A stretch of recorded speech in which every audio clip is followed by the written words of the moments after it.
തിരിച്ചുവരവുകളുടെ രാജാക്കന്മാരാണ് Argentina ഈ ലോകകപ്പിൽ. കഴിഞ്ഞ ദിവസവും കണ്ടത് അതുതന്നെ. 7 മിനിറ്റിലാണ് 85-ാം മിനിറ്റിൽ ആദ്യ ഗോൾ, പിന്നീട് ഇഞ്ചുറി ടൈമിൽ രണ്ടാമത്തെ ഗോൾ. 1-0 പിന്നിൽ നിന്ന് ശേഷം അർജന്റീനയുടെ അതിഗംഭീര തിരിച്ചുവരവാണ് ലോകകപ്പ് ഫുട്ബോൾ കാണുന്നത്. അങ്ങനെ ലോക ഫുട്ബോളിൽ അർജന്റീന സ്പെയിൻ ഫൈനലിലുള്ള കളമൊരുങ്ങി. പിന്നിൽ നിന്ന് ശേഷം ലയണൽ മെസ്സിയുടെ സംഘം ഇംഗ്ലണ്ടിനെ തകർത്ത മുന്നോട്ട് കയറി. എൻസോ ഫെർണാണ്ടസും ലൗതാരോ മാർട്ടിനസും അർജന്റീനയ്ക്ക് വേണ്ടി ഗോൾ സ്കോർ ചെയ്തു. ഈ 2 ഗോളുകൾക്കും വഴിയൊരുക്കിയത് ലയണൽ മെസ്സിയാണ്.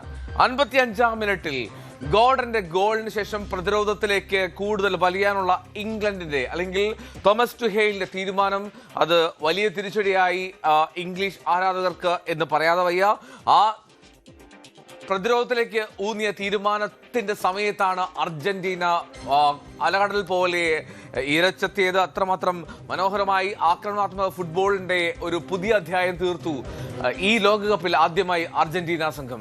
ലയണൽ സ്കലോണിയുടെ സബ്സ്റ്റിറ്റ്യൂഷനുകളും ഈ മത്സരത്തിൽ നിർണായകമായി. അർജന്റീനയ്ക്ക് വേണ്ടി ലയണൽ മെസ്സി ഗോൾ അടിച്ചിട്ടില്ല, പക്ഷേ 2 ഗോളുകളും ആരാണ് അടിച്ചത് എന്നുള്ളത് ബോധ്യം പോലും ആരാധകർക്ക് നൽകാത്ത വിധത്തിൽ ഗംഭീരമായിട്ടുള്ള 2 അസിസ്റ്റുകളുമായി ലയണൽ മെസ്സിയാണ് ഈ മത്സരത്തിൽ ശ്രദ്ധേയ സാന്നിധ്യമായത്. എൻസോ ഫെർണാണ്ടസ്, ലൗതാരോ മാർട്ടിനസ് 2 പേരുടെ പേരുകളാണ് സ്കോർ കാർഡിൽ എന്നുള്ളത് ശരി തന്നെ. പക്ഷെ അപ്പോഴും മെസ്സിയുടെ തട്ട് താണു നിൽക്കുന്നു. ലയണൽ മെസ്സി എന്ന അധികായന്റെ മികവിലാണ് അർജന്റീന ലോകകപ്പിന്റെ ഫൈനലിലേക്ക് എത്തുന്നത്. തുടർച്ചയായ 2ാമത്തെ ലോക ഫൈനലാണ് ലയണൽ മെസ്സിയും സംഘവും കളിക്കുന്നത്. മാത്രമല്ല അർജന്റീനയ്ക്ക് വേണ്ടി ലയണൽ മെസ്സി കഴിഞ്ഞ ദിവസം ഗോൾ സ്കോർ ചെയ്തില്ല എങ്കിൽ പോലും ഗോൾഡൻ ബൂട്ടിൽ എംബാപ്പയ്ക്ക് മുകളിലെത്തി മെസ്സി 2 അസിസ്റ്റുകളുടെ ബലത്തിൽ. വലിയ ആവേശത്തിലാണ് ഫുട്ബോൾ ആരാധകർ. അത്യന്തം ആവേശഭരിതമായിരുന്നു ആ മത്സരം. ആദ്യ പകുതി അല്പം ഫിസിക്കലൊക്കെ ആയിരുന്നു, പക്ഷേ 2ാം പകുതിയിൽ ഒരു ആക്രമണത്തിന്റെ പുതിയൊരു രൂപം തുറന്നു കാട്ടിയ അർജന്റീന. ഇങ്ങനെയും ആക്രമിക്കാൻ അർജന്റീനയ്ക്ക് കഴിയുമെന്നുള്ളത് ആരാധകരെ അമ്പരപ്പിച്ചു കളഞ്ഞു. എത്രമാത്രം രസകരമായിരുന്നു. അതും ആക്രമണത്തിന് പേര് കേട്ട ഇംഗ്ലണ്ടിന്റെ നിരക്കെതിരെ ഇന്നലെ ലയണൽ മെസ്സിയും ടീമും കാഴ്ചവെച്ചത്. ലോകകപ്പ് സെമി ഫൈനൽ മത്സരത്തിലെ ഓരോ നിമിഷവും ആരാധകരെ ത്രസിപ്പിക്കുകയും ചെയ്തു. കോഴിക്കോട് നിന്ന് MS അനീഷ് കുമാർ റിപ്പോർട്ടിലേക്ക് ആദ്യം. അവസാനം വരെ ആവേശം നിറഞ്ഞു നിന്ന മത്സരത്തിൽ അർജന്റീന വിജയിച്ചിരിക്കുകയാണ്. ഒരു സമയം വരെ ഇംഗ്ലണ്ടിന് വലിയ മുൻതൂക്കമുണ്ടായിരുന്ന മത്സരം, അല്ലെങ്കിൽ അവർ ഒരു ഗോളിന് മുന്നിലായിരുന്നു. പക്ഷെ അർജന്റീന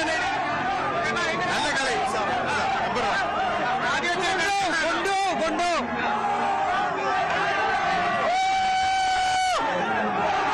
ഈ കപ്പ് നമ്മൾ തന്നെ അടിക്കും. അർജന്റീന തകർക്ക ഒരു ടീമായിട്ടില്ല.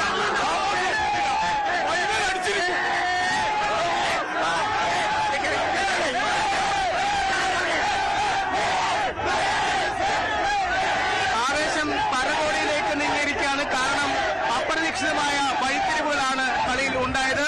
ആദ്യം ഇംഗ്ലണ്ടിന് ലീഡ് ലഭിച്ചെങ്കിൽ പോലും പിന്നീട് അർജന്റീന അത്ഭുതകരമായി തിരിച്ചു വരികയായിരുന്നു. കഴിഞ്ഞ തവണത്തെ കളിയിലെ പോലെ തന്നെ അവസാന നിമിഷം കറുത്ത കുതിരകളായി മെസ്സിയുടെ സംഘം വിജയ കിരീടം കാഴ്ച. ഒന്നും പറയാനില്ല.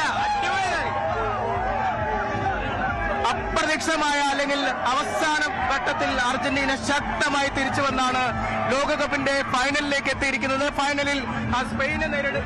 കളി മോനെ വിട്ടാ കളി അറിഞ്ഞ വിട്ടാ കളി. ഈ ടോപ്പ് കളി കിട്ടാനില്ല.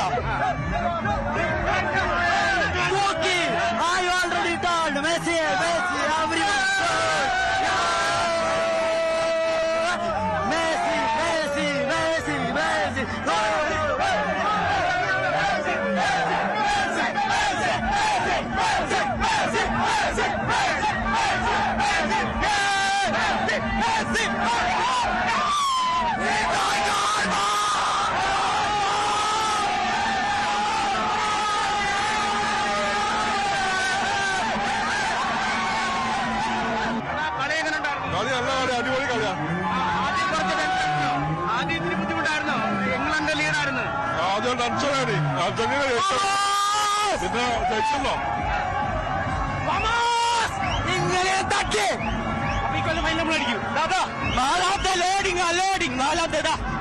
ഇംഗ്ലണ്ട് ജയിക്കാൻ ആഗ്രഹം ഇംഗ്ലണ്ട് ജയിക്കാനായിരുന്നു. പക്ഷെ ഭാഗ്യനായി പോയി. എന്ത് ചെയ്യാൻ? ഇംഗ്ലണ്ടായിരുന്നു. സൂപ്പർ കളിയാ. അർജന്റീനയെ കളിച്ചിട്ടുള്ളൂ.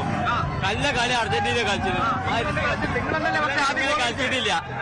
അങ്ങനെ കളിച്ചിട്ടില്ല. അർജന്റീന കൂടുതൽ കളിച്ചു.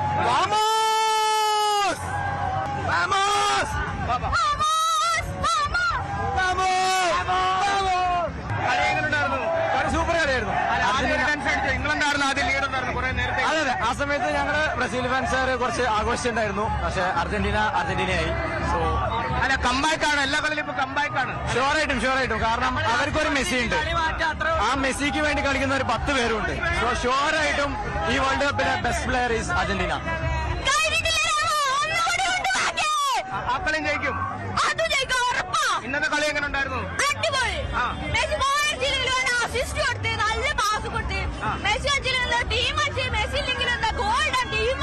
അല്ല, എന്നാലും ഒരു 19 മിനിറ്റ് കഴിഞ്ഞപ്പോ ഒരു ടെൻഷൻ ആയില്ലേ?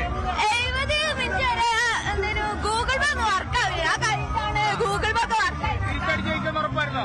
ഉറപ്പാണ്. കാരണം ലാസ്റ്റ് 10 മിനിറ്റിലാണ് മെസ്സിന്റെ കളി ഇറങ്ങുക. അതാണ് അർജന്റീന. കളി എങ്ങനെ ഉണ്ടായിരുന്നു? അർജന്റീന അല്ല, അർജന്റീന ടീം അർജന്റീന അല്ല, ബ്രസീലാ. എന്നിട്ട് ഇപ്പൊ ഏത് ടീമാ? അർജന്റീന പൊട്ടനെ കാണാൻ വേണ്ടി വന്നതേനു. എന്നിട്ട് പറ്റിയില്ല. ഇപ്പൊ ഏതാ? ഇന്ന് ഇംഗ്ലണ്ടായിരുന്നോ? ഇപ്പൊ അടുത്ത സ്പെയിൻ ആയിരിക്കും. സ്പെയിന്. ഇന്നത്തെ കളി എങ്ങനെ ഉണ്ടായിരുന്നു? അർജന്റീന ആരാധകർ വലിയ ആവേശത്തിലാണ്. അത്യാവശ്യത്തിന് ചില കാരണങ്ങളുമുണ്ട്. അത്രമാത്രം ഗംഭീരമായിരുന്നു ആ കളത്തിൽ അർജന്റീന. ലോക ചാമ്പ്യന്മാർ എന്ന നിലയിൽ തന്നെ കളിക്കുകയും ചെയ്തു എന്നുള്ളതാണ്. ജോസഫ് ജോർജ്, ഫുട്ബോൾ കമന്റേറ്റർ, അപ്പം അനലിസ്റ്റ് നമ്മളൊപ്പം ഉണ്ട്.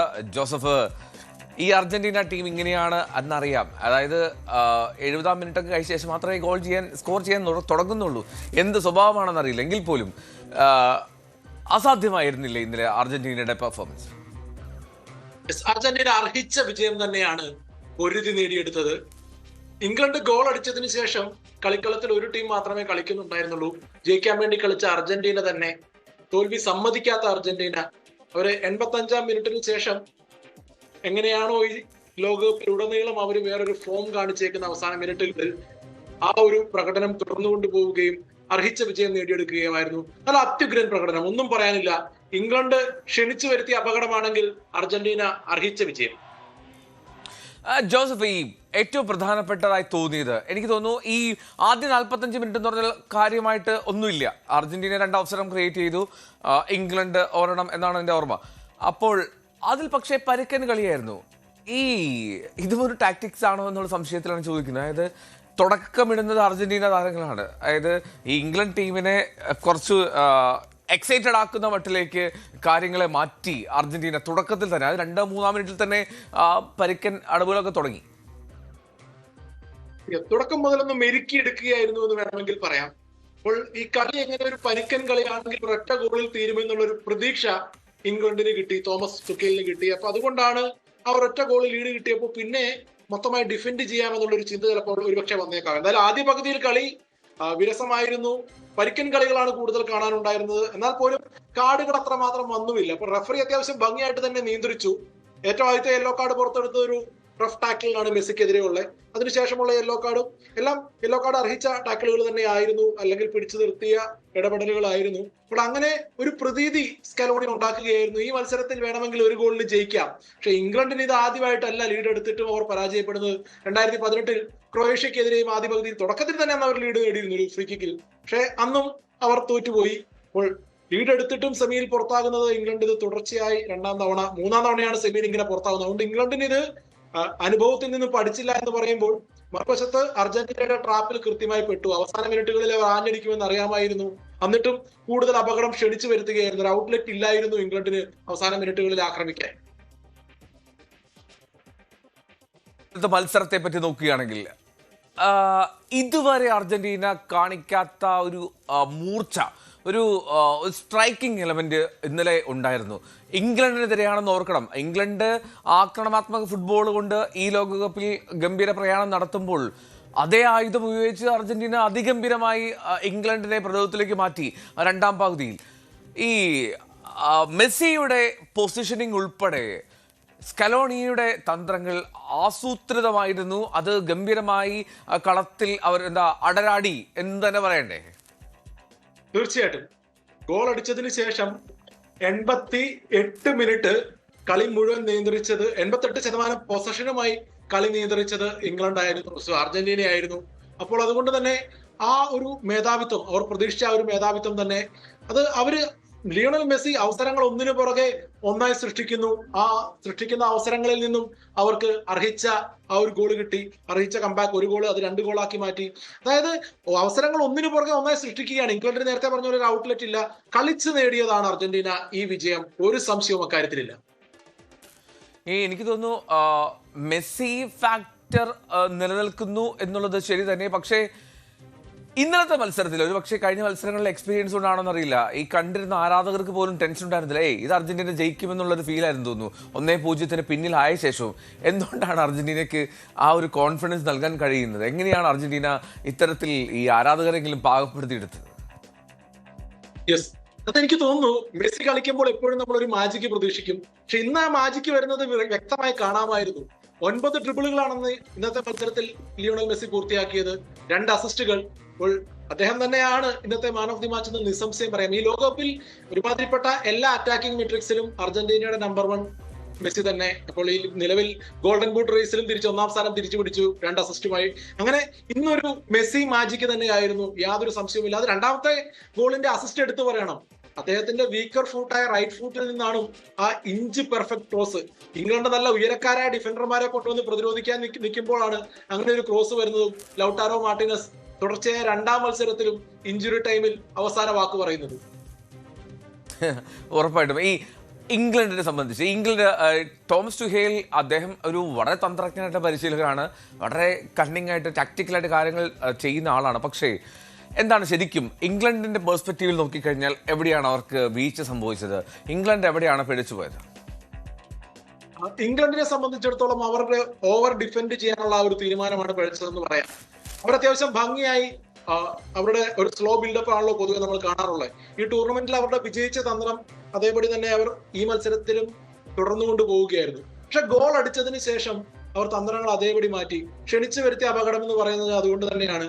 അവർ അതിനുശേഷം വെറും 12% പൊസഷനാണ് 55ാം മിനിറ്റിൽ ഇംഗ്ലണ്ട് ഗോൾ അടിച്ചതിന് ശേഷം മത്സരം അവസാനിക്കുന്ന 92ാം മിനിറ്റിൽ ആ ഗോൾ വരുന്നോടം വരെ അവർക്കുള്ളത്.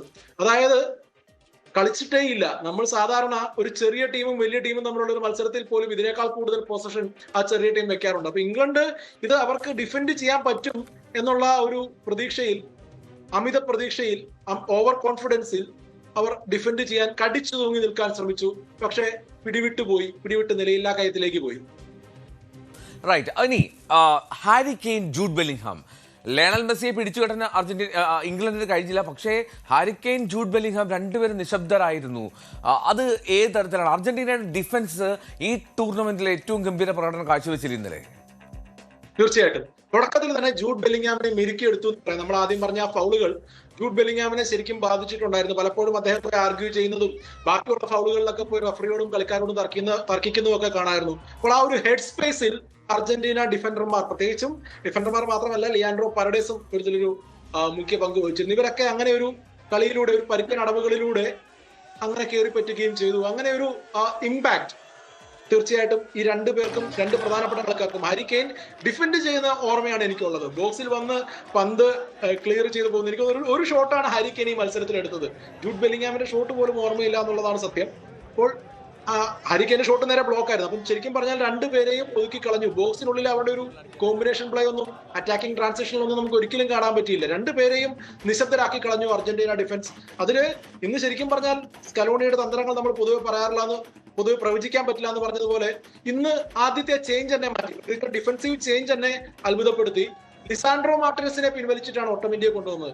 ലിസാൻഡ്രോ മാർട്ടിനസും ക്രിസ്ത്യൻ റോമേറോയും 2 പേര് യെല്ലോ കാർഡിലാണ്. ആ ഒരു സാഹചര്യത്തിൽ പൊതുവെ നമ്മൾ പ്രതീക്ഷിക്കുക റോമേറോയെ പിൻവലിക്കുമെന്നാണ്. പക്ഷെ അങ്ങനെ ആയിരുന്നില്ല. ഇടിച്ചു കളിക്കുന്ന 2 ഡിഫൻഡർമാർ വേണം എന്നുള്ള ഒരു തീരുമാനത്തിലേക്ക് സ്കലോണി പോവുകയായിരുന്നു. ആ ഒരു കോമ്പിനേഷൻ, കഴിഞ്ഞ വേൾഡ് കപ്പ് നേടിക്കൊടുത്ത ആ ഒരു കോമ്പിനേഷൻ തന്നെ ഇത്തവണയും ഫൈനലിൽ അവരെ എത്തിച്ചു. അതുപോലെ തന്നെ ആദ്യത്തെ മാറ്റം അവിടെ തുടങ്ങിയാണ് അർജന്റീനയുടെ കളി മാറിയത്. ശരിക്കും പറഞ്ഞാൽ ആദ്യം നിക്കോ ഗോൺസാലസ് വന്നപ്പോൾ ലെഫ്റ്റ് വിങ്ങിൽ കുറച്ചുകൂടെ വിട്ടു വന്നു.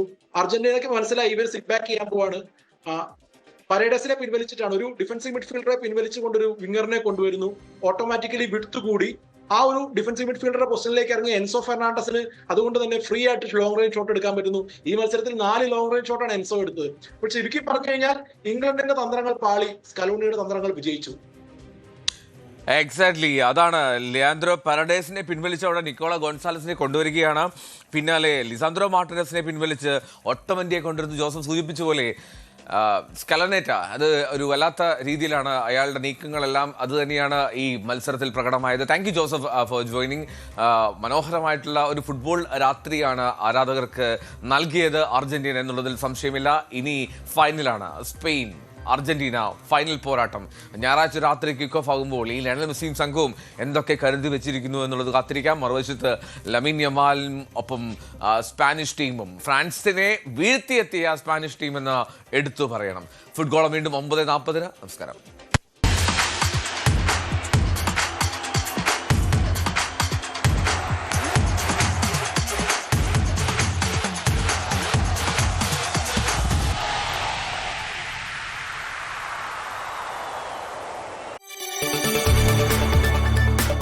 കൂടുതൽ വാർത്തകൾക്ക് news 18 Keralam YouTube channel subscribe ചെയ്യുക.